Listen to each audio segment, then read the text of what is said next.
Welcome back to Sanhita vlogs. ఈరోజు నేను మా అత్తయ్య ఇద్దరం కలిసి ఫలూదా చేసుకున్నాం.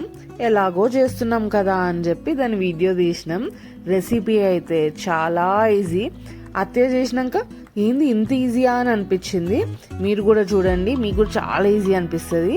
ఇంట్లో చాలామంది గెస్ట్ వచ్చినప్పుడు ఇది సర్వ్ చేస్తే చాలా బాగుంటుంది. వాళ్ళకి వెరైటీ అనిపిస్తుంది అండ్ టేస్ట్ కూడా ఉంటుంది అనమాట. చూడండి మేము ఎట్లా చేసినామో, easy and simple. First thing first, మనం ఒక 1 hour ముందు సబ్జా సీడ్ నానబెట్టుకోవాలి. నెక్స్ట్ బాయిలింగ్ వాటర్లో వర్మిసిలి వేసుకొని బాయిల్ చేసుకోవాలి. అది చాలా సాఫ్ట్ కావద్దు, ఒక మీడియం టెక్స్చర్ రావాలి. అప్పుడే అది టేస్టీ అనిపిస్తుంది. చాలా సాఫ్ట్ అయితే దాని టేస్ట్ అంతా వెళ్ళిపోతుంది. అండ్ ఈ వర్మిసిలి యాక్చువల్లీ సేమియా, కానీ కొంచెం డిఫరెంట్ ఉంటుంది మన రొటీన్ సేమియా కంటే. అది చూసి తీసుకోండి.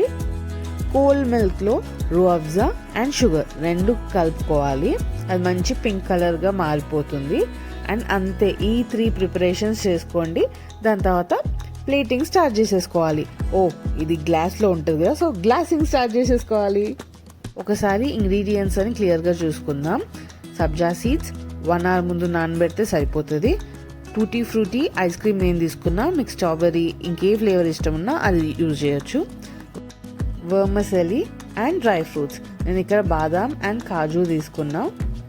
రండి ఇప్పుడు అన్ని లేయర్స్గా అరేంజ్ చేసుకుందాం. యాక్చువల్ ఫన్ పార్టే ఇదన్నమాట. ఇట్లా అన్ని లేయర్స్ వేసుకోవాలి. ఇట్లా కొంచెం స్ప్రెడ్ చేసుకుంటా, అప్పుడు ఈవెన్గా వస్తుంది అండ్ చూస్తానికి చాలా బాగుంటుంది. టాప్లో ఐస్ క్రీమ్ వేసుకొని మన రూఅఫ్జా మిల్క్ వేసేసుకోవాలి.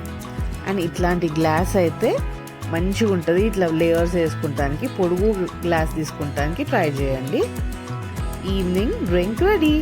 ట్రై చేయండి, నిజంగా చాలా బాగుంది. మీకు నచ్చితే కామెంట్ సెక్షన్లో బాగుంది అని నన్ను ఎంకరేజ్ చేయండి. Thank you for watching Sanhita vlogs. Catch you in next video. Bye bye.